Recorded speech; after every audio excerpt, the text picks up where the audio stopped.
Okay.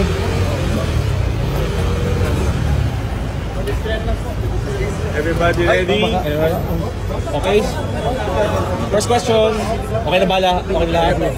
Sir, anong purpose ng pagpunta niyo po rito? To show support to the BP and their sumug staff. Nakausap niyo na po. Nakausap ko na. Kamusta po sila? Ano pong sabi sa inyo? Ano pong napag-usapan niyo, sir? Yun lang, worried lang siya sa sitwasyon niya. Worried lang siya. Dahil? Hindi siya sigurado. She's not sure of what will happen to her. Kanino po? Si Laika. Okay, sir, anong thoughts niyo sa mga nangyayari niyo? Para sa akin, it's a very Is this appropriate? very unfortunate dahil yung tao na hindi pa man lang nagiging accused, no? Hindi pa napailan ng kaso, kung i-treat mo parang convictado na dadalhin mo sa women's correctional facilities, a place for convicted criminals. I've been the Director General of Bucor at alam ko kung anong sitwasyon dyan sa loob.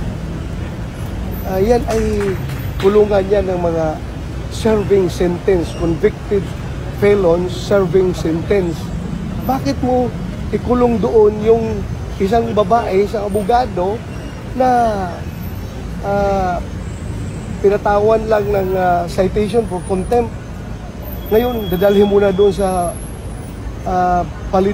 facility for the convicted criminals.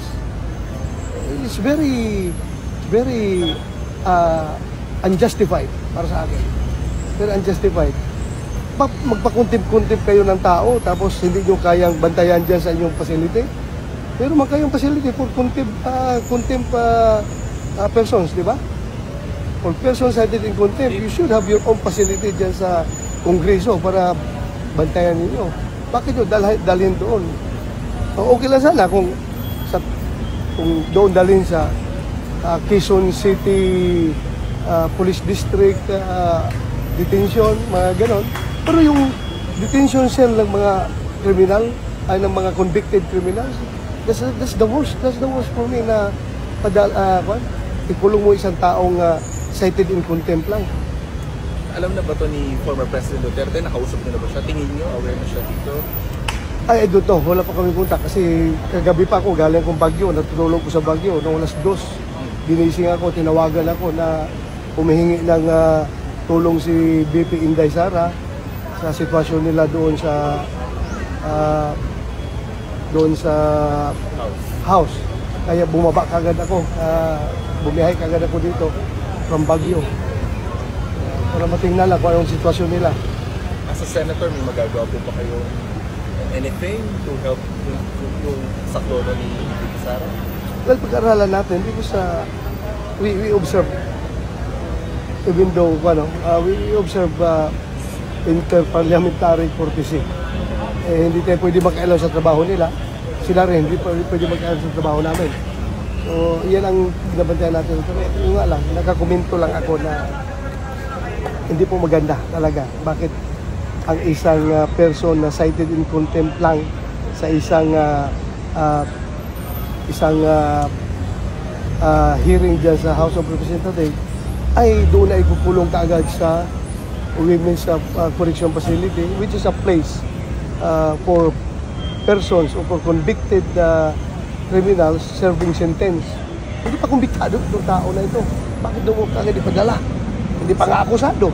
Wala pang kaso na na-file. So saan ba saying that this is unlawful?